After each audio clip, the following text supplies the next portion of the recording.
Hello,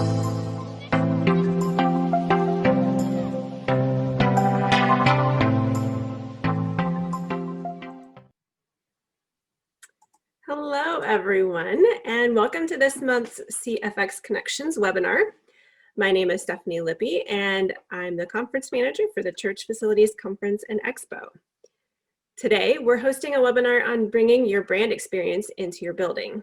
During this webinar, we encourage you to use the chat options to connect with other attendees, maybe share your thoughts on what's being presented, and then also you can put questions there, or you can click on the raise your hand icon and we'll address it as we have time. Please note that all links and resources that are discussed in this webinar will be sent out along with the recording after we get it uploaded and I'm ready for you guys. And you can also find it later on at our website, churchfacilitiesexpo.com/webinars. It's my pleasure today to introduce to you Aimee Cottle and Meredith Erwin with Fishhook. Aimee is the Director of Marketing for Fishhook, and she operates under the Sleep, Coffee, Binge Watch, Repeat method. She and her husband spend most of their time hanging out with their son Olson and their Aussie Doodle Haverford. Aimee loves helping churches uncover what makes them unique and use it as a tool to reach people for Jesus. She likes to dream big, take on new challenges, and find a way to add spontaneity into every day. Meredith isn't your everyday cat mom. She's the mom of BOGO cats. She also likes to read, ink up a plate in the printmaking studio, and play lots of nerdy board games with her husband. As the lead visual designer at Fishhook, her favorite day involves some good creative thinking, working on a website design, sketching logo concepts, or brainstorming ways to help a church's visual identity come to life through a solid wayfinding system. All right, ladies, let's go ahead and I will turn things over to you. Awesome. Thank you so much, Stephanie. Well, we are so excited to be with you guys today. We're going to be talking about wayfinding, which can sound like maybe not an exciting topic, but we find it really exciting. And it's actually a super, super pivotal thing for your church to think through. And so we're going to dig into that. Like Stephanie said, I'm Aimee Cottle. I'm the Director of Marketing at Fishhook. I've been there for 7 years. And I am here today with my pal, Meredith Erwin. Mary, you want to say anything else about yourself? Yeah, hi guys. I'm just happy to be here. Also been with Fishhook about 7 years, and I promise you there's some exciting stuff to think about and take a look at as we get started. Yes, for sure. So as we jump in here to our topic today, we all know what can happen when signage systems fail, right? You miss your flight, or maybe you pass your exit on the highway, maybe you're late to an appointment, or maybe you just get really irritable looking for your destination. Or like this guy in this amazing GIF or GIF, depending on how you say it, you might lose the race as the result of poor signage. So as we're starting, I want you guys to just think of a time when you couldn't find your way around somewhere. Maybe you were frustrated. Maybe you missed something that you really wanted to be part of, or maybe you just felt lost. A lot of people, when they start thinking about signage and wayfinding, they think about it as just a way to provide directions. But our team really believes that the best wayfinding strategies actually help us have a stronger sense of place. They give us familiarity. It helps people feel welcome and comfortable. And that's really what, especially at a church, we want our guests to feel. We don't want them to feel irritable or frustrated or intimidated. And so as we start talking about this idea of really putting intentionality behind your wayfinding and signage, and then on into your environmental graphics and the way you bring your brand into your church building, we really want you to remember that wayfinding helps people have a stronger sense of place. That's the foundation and the definition that we're using. All right, so as we get started, thinking about goals. So what are we trying to learn today? Basically, there are 3 things that we want to share. First, why is this important? So digging into that a little bit. Aimee started going there. Then how to get started, how to do a DIY audit of your space, whether you have a small church building, a large church building, or whole campus, or multiple campuses. And then how to explore bringing your brand into your space and doing a little storytelling. Awesome. Okay, so the very first point Meredith just said, why is wayfinding so important? And we have a couple reasons why we really think it's an important part of your ministry.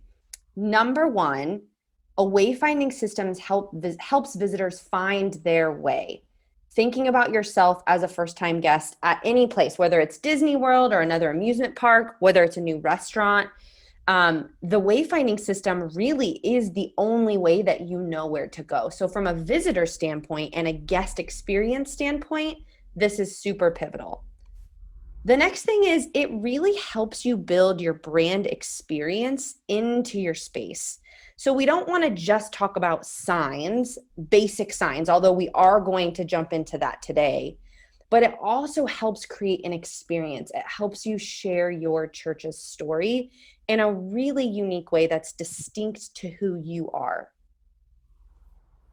All right, the next thing is what we kind of talked about at the beginning. It creates a sense of place and belonging. When you are new, and even if you're not a first-time visitor, but maybe you just don't know a building like the back of your hand, if you have signs, if you have really, really good wayfinding and signage and interior graphics, if the experience is really crafted for you, it helps you feel like you belong and like you're not an outsider. You don't have to wander around. You don't have to feel confused. You can feel like, I know where I am and I belong here. And then our favorite one, and really the one that a lot of people don't think about, is it builds trust and reassurance with your guests, especially right now as your church. I mean, churches are all over the map right now on whether they're meeting only virtually, a hybrid of some virtual, some in person, all in person, outdoors. As you are coming back from the pandemic shutdown and you're reopening your building, having really, really good signage and wayfinding is going to help build trust with your guests. And honestly, guests can be new people and also your congregation that was part of your church or attending your church before the shutdown and now are coming back. Signage and wayfinding can really, really build trust with them. Here's an example of one that we think is super funny. So this church, this was before the masks were mandatory in their city. But they reopened and they asked us to make them this sign to go in their lobby space that said, masks welcome, pants required, because they're a really quirky church. And we thought that was hilarious. But this is an example of, especially with COVID, having signage and wayfinding that explain your policies on safety, cleaning, masks, no masks, social distancing. There are a lot of questions and fears people have when they come into your buildings now that they just didn't have before. And so a really good signage system can help you kind of put some of those fears to rest. Okay, so now we're going to talk about some pro tips.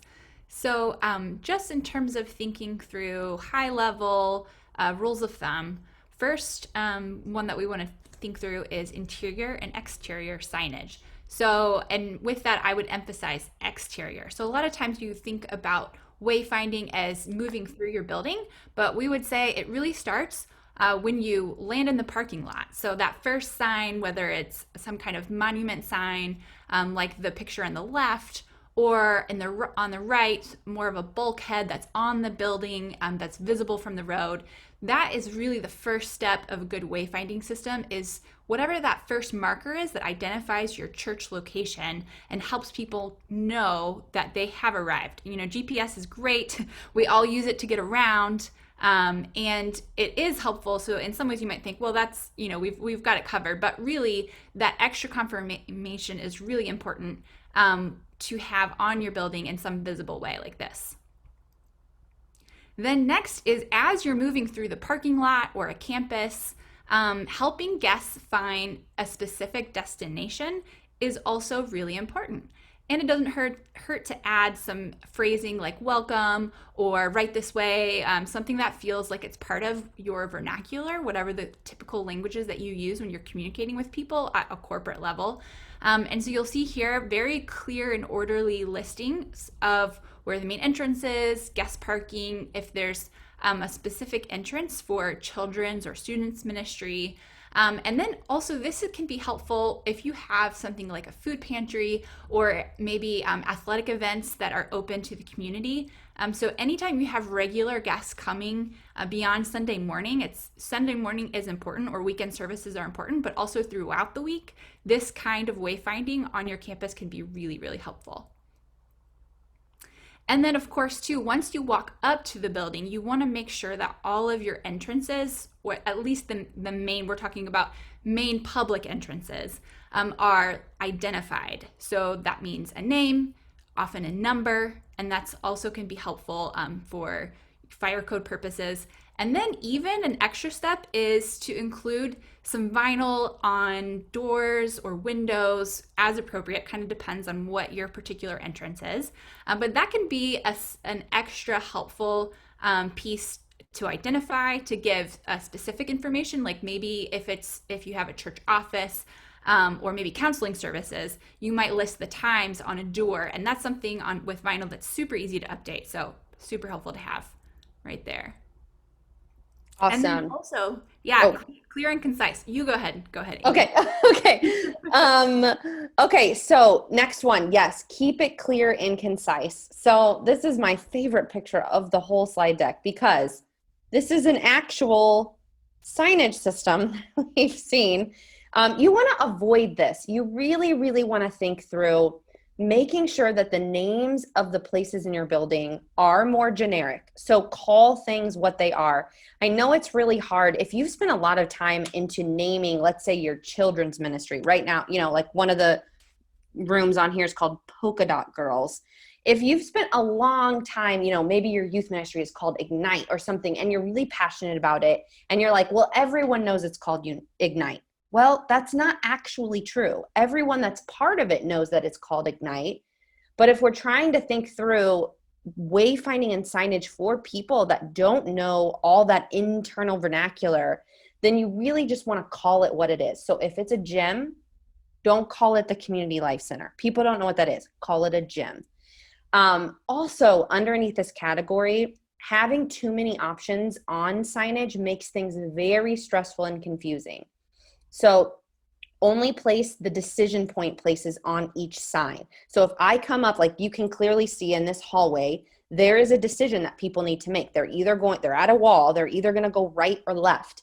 So only place what absolutely has to be there, and only place them at the decision points for people. Again, you want to help cut down that stress or that confusion. Another important thing to think through is flow. So how are people flowing through your building, through your different spaces? And this can include, again, like we said, Sunday morning or other days of the week. One important piece of that is thinking about line of sight. So thinking through where you should locate your signs so they aren't blocked by people who are in the space. So this picture here kind of shows a good example of hanging signage, which is high enough to be above people's heads in a crowded gathering space, so that as you're walking through, you can still see where to go, especially if you're new or maybe not super familiar with that particular area of the building. And then this is also a good example that shows from far away what is kind of the next step. So if I were to take those stairs up to the second floor, what am I going to find when I'm there? So it helps people as they're navigating know kind of what's ahead. Just like if you were, walking in a trail in the woods using a map, the same kind of idea there. And then, of course, flexibility. So this is the last thing that we would say is a good rule of thumb to keep in mind. So this might be thinking through what kinds of flexible signage or wayfinding do we need outside? And that sandwich board sign is a great example. So you, especially outside, because of weather, because maybe things change over different seasons, you might need to have things that you can pick up and pack up. Or, if you're maybe a church that's a church plant or starting, you renting space, that kind of wayfinding signage system is really important. And then pop-up banners like those on the right, especially for multi-use spaces inside your building, are important to think through. So as you're kind of thinking about flow and thinking about the needs of your space, keeping in mind what kinds of flexible sign solutions may come in handy is also kind of an important piece of the puzzle. Awesome. All right. So those are our pro tips. And like Stephanie said, this is going to be recorded and you will get access to it. And we can also send our slides. So if you miss something in the pro tips, don't worry about it. We will get it to you. Now we want to shift our thinking into how can you actually perform a DIY audit of your wayfinding and signage at your church. And Meredith is going to walk us through kind of what that would look like. Just give us one quick example. But then after this presentation is over, Stephanie is going to send you an actual worksheet that you can use, and it takes you step by step on how to perform the audit. Let me give you one tip. When you are doing the audit of your church, you definitely want to, if you can at all, bring someone that's never been there before to do the audit for you or to go with you, and B, perform it when it is empty and when there are people in it. Because like Meredith said, especially when you're thinking through line of sight and how you navigate through the building on like a Sunday morning or during your weekend experience, to navigate and look for signage and do this audit with people in the building is going to be really, really helpful. So we're going to give you the DIY audit worksheet. You'll get that after this is over. But Mare, will you just give them like a quick example of what it could look like? Yeah, so let's take a look at the photos here. And so when you have this worksheet and you're working through your own space, keep this sort of example we're about to walk through in mind. So this is an example of a church, the main entrance that pretty much everyone will walk through when they arrive. And so what we would want you to have in mind is, especially as you're thinking through every decision point in a journey within your building, you want to always be able to find clear exit signs and also restrooms, so kind of basic utility items. And then also thinking in mind of what are the different paths that someone is going to take. So in this specific example, we're trying to think through, how do I figure out where the children's ministry is? And if you scan the room, that's kind of a view to what you would see kind of straight ahead and then to the right. You want to look for what are the visual cues that you might use as a guest. You've never been in this space before, to figure out where do I need to go to get to the children's ministry space. So just take a minute or a couple seconds. Sorry, I went too fast. Surprise. So really so as you're looking, you might notice on the left-hand side, the welcome sign that's hanging above. That's probably one of the most prominent items of signage or wayfinding in the space. And so that might be your first cue of, if I'm new, I'm going to go there. Welcome, basically information or guest services. They're going to help me find my way. But also there's something called the loft, so that we're not totally sure what that is. So maybe it's for children's ministry, maybe not. And then on the right is a stairwell. And so beyond that, there's not much that you can see in terms of course, your exits behind you, but of course restrooms, and then that destination that I'm looking for, the children's ministry. So like Aimee gave us a little preview. Spoiler alert, yeah. So there on the right is some signage that we recommended adding, and that's super simple. It's raised lettering that's added to the wall there, and it's reflective, so the light catches it. So it will catch your eye more easily in that space, especially because it has good lighting. And so that's something simple that they were able to do to update their entrance area inside their building to help people know, where do I need to go to take my kids? And so that, again, just at every point on your journey, you want to be asking yourself those questions. And that's why It's really helpful to take someone who's never been to your building with you on this journey, or maybe you swap with another church and you say, hey, let's trade. I'll go through your space, you go through mine, and ask questions as if you know nothing. You have to basically pretend like you're an alien or a tourist or just, completely brand new, and ask all of the obvious questions that while they might feel obvious to you, are not going to be that obvious to a newcomer or a guest.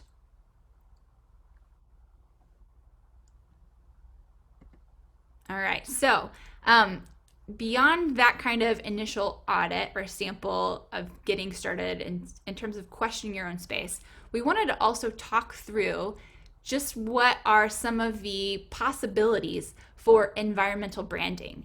And first, you might ask, well, what is branding? And that word is used a lot, thrown around in a lot of different ways in different spaces. So first we thought, let's just kind of define that, at least the way that Aimee and I like to think about it. And really what we would say is that a brand is really everything that makes your church what it is, that the whole full sum experience. So it's your story, it's your people, it's your culture, and your visual identity or your logo and any kind of accompanying assets and messaging are all part of that experience. So really a brand is really is the experience you have with a group or an organization. It's not just the visuals or the materials. It's really about interactions and mood, and that kind of, again, experience is the word that we like to use a lot when we talk about it.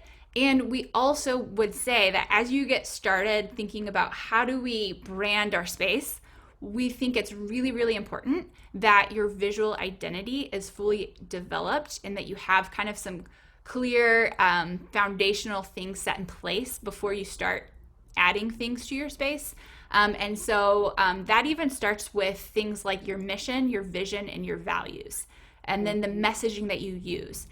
And then the visual direction and style and tone that you express those things. So we think a good visual identity and a good brand is tied to those core ideas that shape who you are and what you're about. And of course, at the end of the day, every church that we work with would say that they're about Jesus and sharing the gospel in some form. So that's true, but we would ask, what does that look like in your unique context, in your specific community, in your specific space? So there are going to be some distinctions that you will make because of that context that makes your story a little bit different from the church next door or down the street or in the city.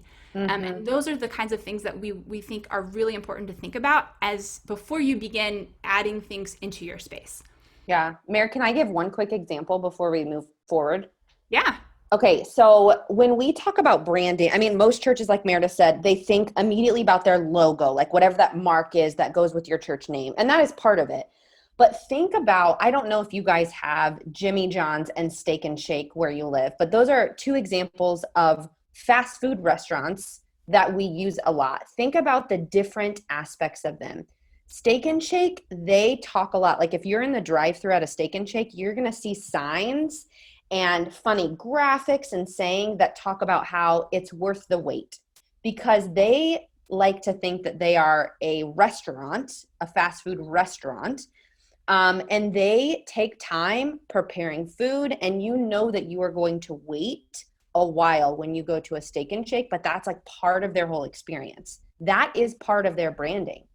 If you go with Jimmy John's, what is their tagline? It's freaky fast delivery, right?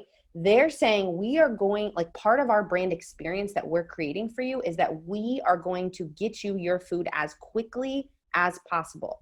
And if you go into one of their restaurants or you order online, their full experience, from all the visuals they use to the way that they talk to you on the phone to the things that they say in their marketing, it is all about freaky fast delivery. And so that will just kind of paint a picture. When we talk about the brand experience you're creating, that's really what we're talking about. It is that unique, that distinct part of your story that really makes you different. So Meredith is now going to kind of walk you through some examples of how we've helped people bring that experience into their building. All right, so this first example, This is a tagline for this particular church that they wanted to use in their space to help share their story. And so this phrase, yes to love, is something that they talk about a lot.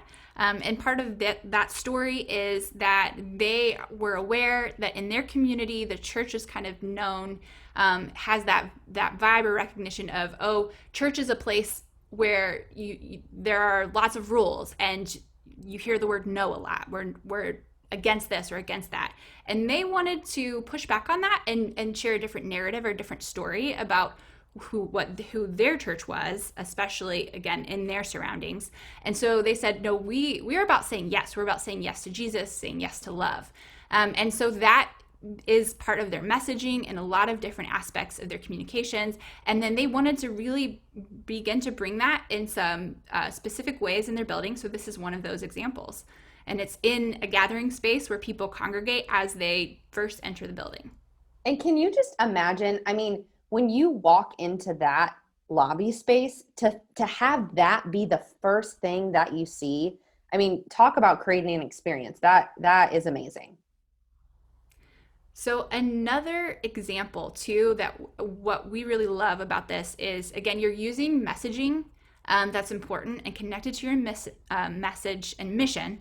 But then also it's done in a creative and expressive way. So these are words, but it's visual and it's engaging. And also it's in a stairwell. Right? And that's something that we think is kind of awesome, because you might think about, oh, in your church, like we've got to make sure the walls near the sanctuary or the worship center are covered in something cool and visually attractive, and maybe the student ministry space. But even stairwells can be opportunities for you to tell stories about the mission of your church, and who your people are or who Jesus is. Say it again. Even stairways are an opportunity. I love that. Ooh, Yeah. This one's a fun one. I like this one. Yeah, so of course we want the kid space and student ministry space to feel energetic and vibrant and like the beginning of an exciting adventure. So this is an example of Kids Check-In and how this space it was kind of a brand new space. The architecture, build had all of that work had been done to create it. And then it was like, oh, actually our walls are kind of bare and we want it to feel a little more exciting when people walk up. So this was something we added. We brought in their logo. And then also this is a great example of how you're bringing in some of that brand experience in terms of the what we would say the vibe, or just really the kind of tone, style, energy, but also it's wayfinding. You're telling people where to go to check in. So that is a directional action that's kind of paired with setting an environment or a mood together.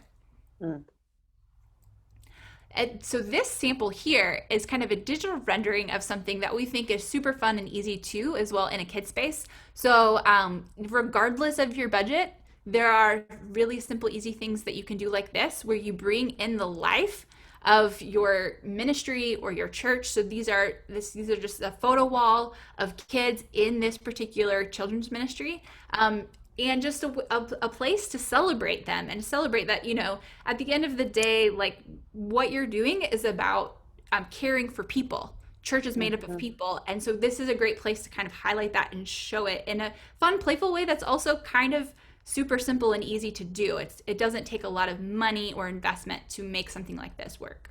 Yeah. So for this specific example, we recommended that the church literally just paint the wall this kind of like tealy blue color, which is one of the most affordable ways that you can bring your experience into a space. And then these photo strips are just really simple. They're like photography wires. And I mean, they cost like $15, and you can change those pictures out so it always feels fresh.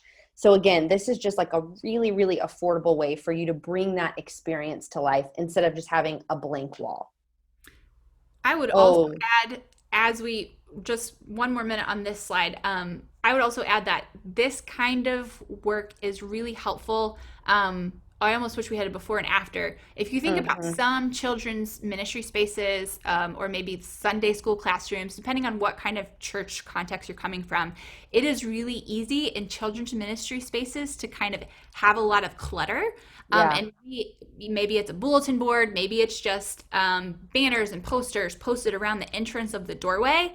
And we would, like that other slide earlier, we would encourage people to clear the clutter and instead bring in things like this that again feature people and tell stories, instead of just having a lot of information. Yes, yes. If everything is the most important thing, then nothing is the most important thing. So you have to prioritize. This is such a fun example. I love this one, Meredith. Yes. So again, as we were talking earlier about how a stairwell can be an opportunity, so can a restroom. And so that again is just this is an example of a creative way that you can add some life to a space that's, really all about utility. But it's also super important in any space to be able to direct people to restrooms. So whether you're a guest or someone who's been there for a long time, because we know over time spaces change, there are additions made, or things get shifted around, and it may be hard to find this, but this is really important and essential. And then again, it's an opportunity. Every wall is a blank canvas, so it's an opportunity to bring in a little bit of storytelling, or style to set the mood and kind of carry a message through, whether it's just visuals like in this, or there's the text sampling with messages that connect to vision. Love it. Now, this is not our work. We need to preface this. But Meredith and I went to a conference, and it was at New Spring Church, and we were just really inspired. And so Mary's going to kind of walk you through how they utilized their space and brought their brand into it. Yeah, so the thing that I liked and wanted to point out with this photo and then the couple that come after it is that they did such a great job of using different textures together in a really interesting way and then carrying them through. So one thing that we love to see in a church space, really any space, is that you kind of have almost like a visual motif that you repeat and maybe express in some different ways, but you'll see kind of the same patterns or colors or textures show up in different parts of the building. And it's a way to unify things and kind of continue that messaging, whatever it is. So wood tones like this help add warmth and kind of a human quality, especially when paired with some of that metal and stonework.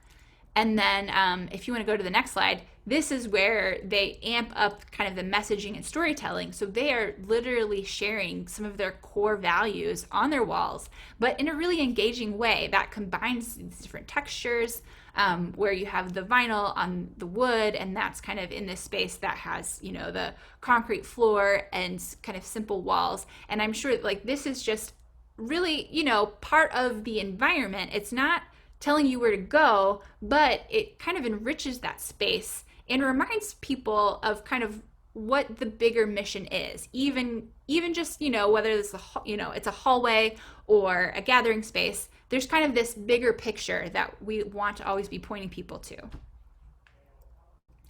And then this last space we also love because you can see kind of on that far wall, there's a timeline. And so the church is talking about these significant milestones in the life of their church and then pointing to the future. So we love those kinds of element worked into a space, especially a space like this that's all about gathering.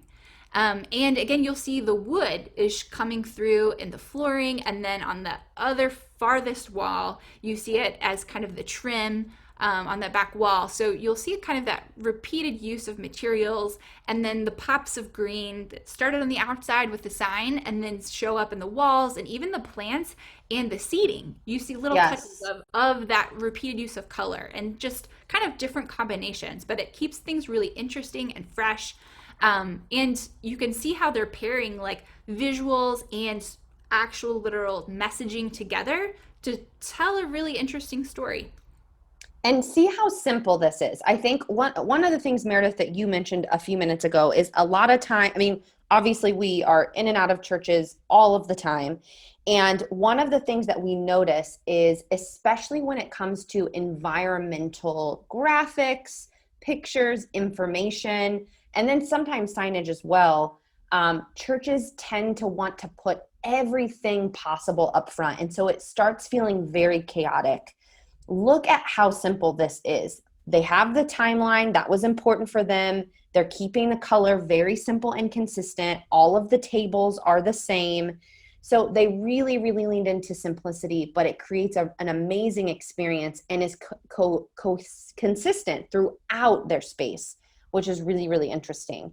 Okay, you guys, that is all. We threw a lot at you, and we always like to leave time at the end for questions, because we know that every single church space is very, very unique. And obviously, like we've already said, every church brand, every church story is very distinct.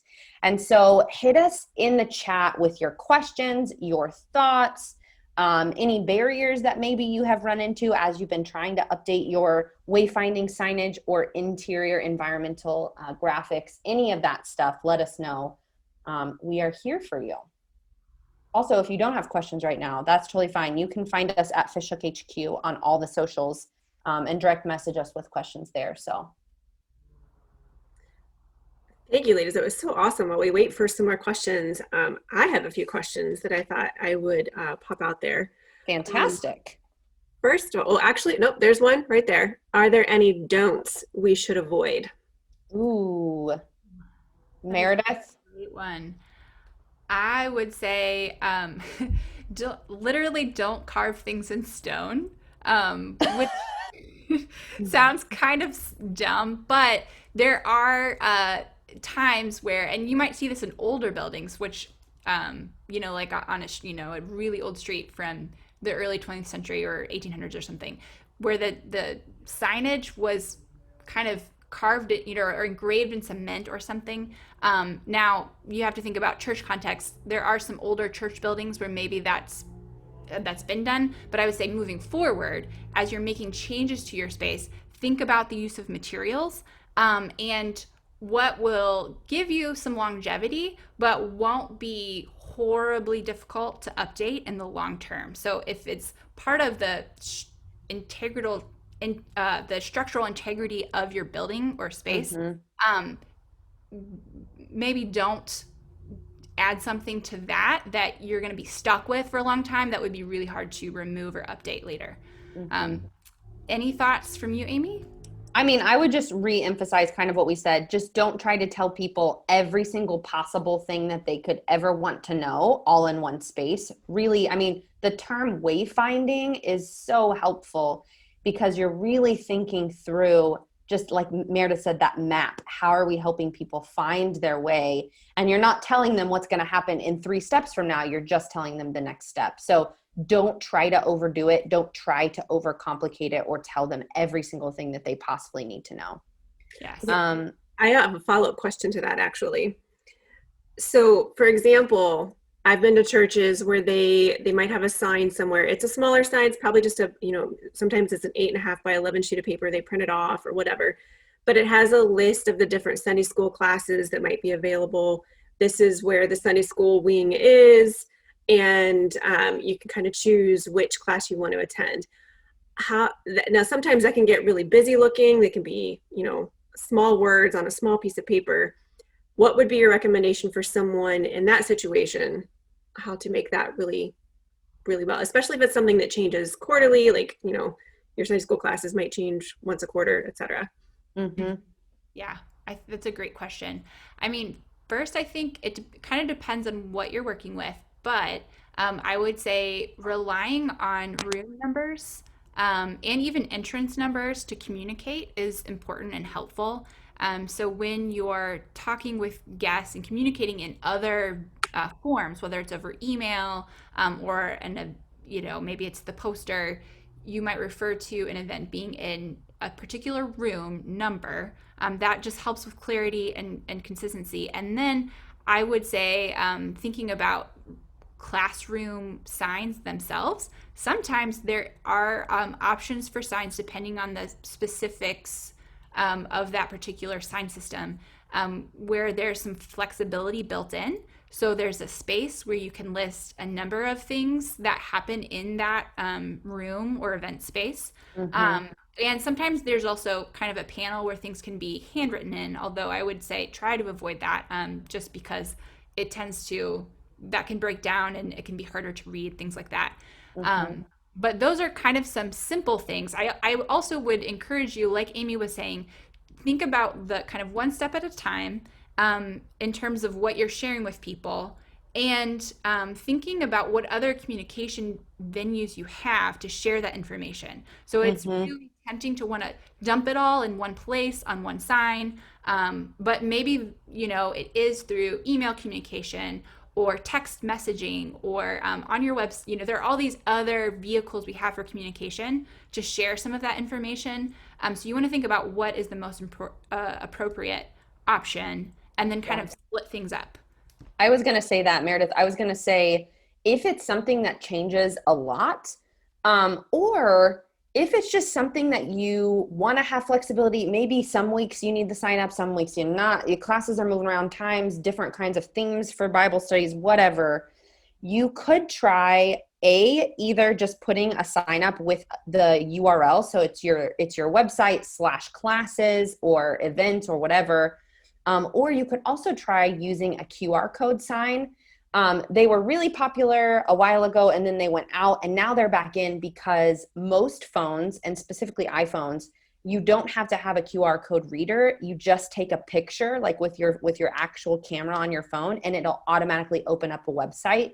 And so using QR codes on signs is also really helpful, because then you're just updating your landing page on your website and not the actual sign itself. Right.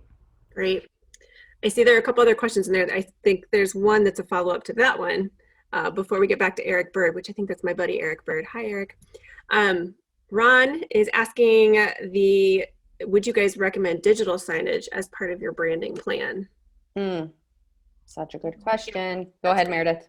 Actually, yeah, I was about to go there. So I would say yes, if it makes sense, and thinking through how can you use it wisely or leverage it most successfully. So I've seen digital signage where it's a very small TV high up near the ceiling with a list that looks like departures at the airport, that directs you where to go. And that is just, really difficult most of the time to kind of scan and make decisions quickly with that kind of digital signage. So I would say if you're going to use digital signs or a sign system like that, then again, following principles of good wayfinding and good design in general, of just keeping things simple and listing things in smaller groups to help people find their way, and avoiding situations where you're listing a lot of things all at once, or even having the screen flip too quickly, things like that, or that kind of situation. Yeah, well, Meredith, I think we have a couple examples of either where we've recommended churches use digital signs. Maybe we can send some examples. Oh, sorry. I just was texting myself an example of one. Maybe we can send some examples in the follow-up email too of good digital signage, because it's really one of those things that can be really helpful or it can be really unhelpful. So, but really great question, Ron. Thank you for that. That would be fantastic. Thank you. Let's go back to Eric's question. Thinking about all of this, what would be your first step? Would it be that assessment that you mentioned earlier? Yeah, I think so. I think it's really, really good idea to know where you're starting from. And specifically on the worksheet, one of the things, and we mentioned it just briefly, but one of the things we ask is, who can you get to do the assessment with you or for you? Because you can only be a guest for a little while. And if you've been at your church for a while, or you're working there like all of you are, then it's really hard to look at it through the lens of a guest or someone who doesn't know exactly where to go. And so starting with bringing someone in from the outside, a friend, or maybe another pastor partnering with another church and doing like what we call a church swap, where you go do an assessment for them and then they come do one for you, can be really, really helpful. Meredith, is there anywhere else you'd recommend they start other than the assessment? No, really, I think an assessment is important for those reasons and to help you identify what your goals are and maybe what your focus is. That's something that often comes up when we're starting to work with a church.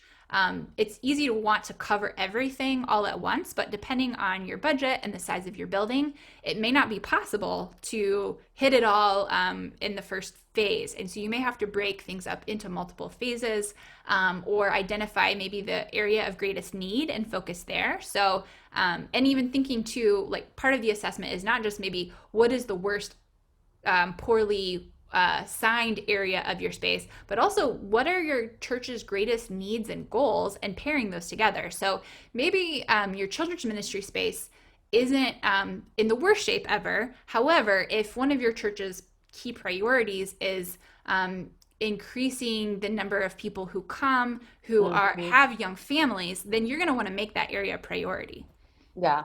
And also, I mean, just to get really like specific, when you are going through your building and doing this assessment, I mean, a lot of times when we help churches do that, we'll take like sticky notes or we'll print out a map of the church. And literally, we're just kind of like sticky noting things. I mean, obviously, don't do this like on a Sunday morning. Do it throughout the week, but sticky noting things or just kind of standing in front of a wall and maybe even just like drawing something out or Googling, depending on what your capabilities are. But just going through and just kind of in the moment, in person, just putting things on the wall and thinking about it. And like Meredith said, I mean, that tip to start with your priorities of your church and your mission is really the best place that you can start from, because you're not going to be able to do every single thing that you want to do all in phase one, more than likely. Okay. Another great question. This might actually lead a little bit into talking a little bit more about Fishhook and who you guys are, but can you recommend resources online to create new signage? For example, outreach.com or something like that you can use, really any company online or maybe a physical company to create brand new signage for your church. That's a great question. About who you guys are too in this. Yeah. Oh yeah. Sorry. Go, Aimee. Were you? No, I was being silent because you're the genius on this. Well, I don't know about that, but I will just share in our experience some of the things that we have done. We've kind of done both, and it has depended on the situation. So we have sometimes used online vendors or companies, and then often we have also partnered with companies who specialize in wayfinding and environmental signs and wayfinding kind of together in whatever that local region is. And so it kind of, I would say it's hard for us to be able to say, oh, we would highly recommend these XYZ people. We've worked with a number of different groups, whether it's online or not. And I would say too, one thing that we find is almost in any situation, there's often it helps to sample or survey your congregation. Again, it kind of depends vastly on the size of your church and budget and all of those kinds of things. But sometimes it's easy for certain kinds of things like this to think about what connections you may have in your congregation already, and be able to kind of work with partners through those means, kind of through some natural avenues.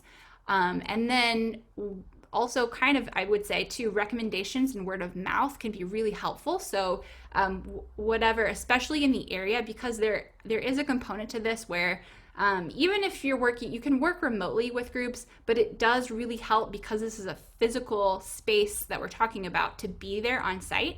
And so we've found that it's really helpful to work with someone who is somewhat local or who can come on site, and then relying on networks, friends, other churches in the area for their recommendations can also be really helpful to help you vet kind of who's out there, because there's a vast array of different kinds of companies who work in this kind of field, I would say. Yeah. And just to clarify, so what Fishhook does with churches on this is we do, so we'll help you like map out your church, especially where signage is concerned. We can help you map it out. We can help you think of compliance. We can help you then actually design the signs, or obviously any sort of environmental graphics, bringing your brand into your space. That's really honestly one of Meredith and I's favorite thing to help a church do. And so we'll help you with all of the design of that. And then we can either help connect you with a local company that will help with fabrication or printing or installation of the signs, or we can coordinate that specifically. So just to be like very clear, that is what Fishhook does on the wayfinding and signage arena. Excellent, thank you. Yeah. I have one last question. If anybody else has any, feel free to go ahead and type them in now while I'm asking my question. Because we still have some churches that are still doing church solely online, but we also have churches that once you're back in the building, online is still definitely an option. And maybe this isn't quite your bent as much, but are a lot of the things that you've talked about, are those things that you can transfer to your online church experience? Or would you have recommendations there on how to do that? Yeah. So this is kind of my up my alley. So I do a couple different things at Fishhook, but one of them is I'm the online engagement strategist. And so really, I mean, the principles of good wayfinding translate in your physical building, but also on your online campus or any sort of virtual church that you are having. And especially when Meredith was defining what we see as what a brand is and the experience that you're creating, and that whole idea of uncovering and embracing your distinct story as a church, that is really where we see churches setting themselves apart. You can tell when a church understands who they are and is being really authentically themselves, and when a church doesn't. And so, yes, some of these principles with the wayfinding and signage can translate, especially when you're thinking of the guest experience. But that whole idea of your distinct story and bringing and creating an experience with your brand, that is really where we see churches working hard.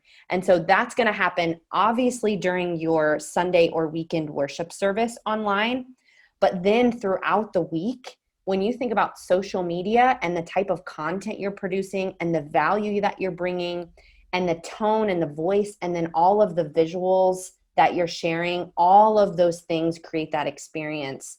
And it can really, really be quite powerful online when you kind of lock all of those pieces into place. So absolutely, I could talk for another whole hour about that. I love that topic. So thank you for asking that, Stephanie. Maybe we'll make that another webinar, or maybe you can join us as a session speaker someday down the road on that topic. Yes, for sure, for sure. Great. Love that. Okay, well, it doesn't look like there are any other questions, but in case you do have any after we're done, as they stated before, you can reach out to them at fishhook.us or on any of the social media channels at Fishhook HQ. And yes. They would be able to help you beyond that.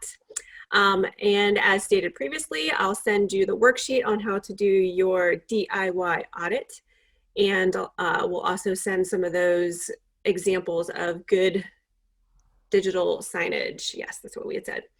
Okay, so thank you, ladies. I appreciate all of this amazing information you gave us today. I think this is really, really good, and really appreciate this.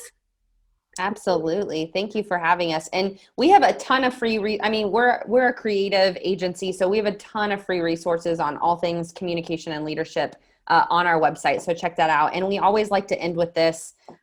We know this season, especially of ministry, is really hard for church leaders. And so we just want you to know that who you are in the work that you do truly, truly matters, and that the team at Fishhook is cheering you on and praying for you. So go get them. Amen. Thank you. That was so great. Thank you so much. Okay, well, looking ahead to the future, remember to register today for CFX Virtual, which is taking place October 5th through December 6th. And again, remember, this is a new way of experiencing a virtual conference through interactive and networking opportunities, as well as a different type of schedule than some of the other conferences are out there, so that way it hopefully won't overwhelm you. Check out more at churchfacilitiesexpo.com. And also right now, you can get $20 off your registration if you use promo code ADVANCED, ADVANCED, to get in that amazing deal.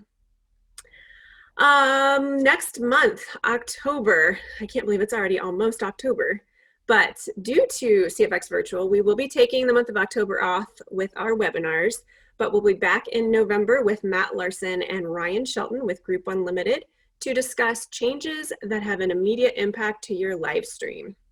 Subscribe today to learn more. And yeah, again, Aimee, Meredith, thank you so much for joining us. Everybody have a wonderful day and enjoy these last, or these beginning crisp new days of fall, depending on where you are. Mm-hmm. Mm-hmm. We'll see you guys. Bye.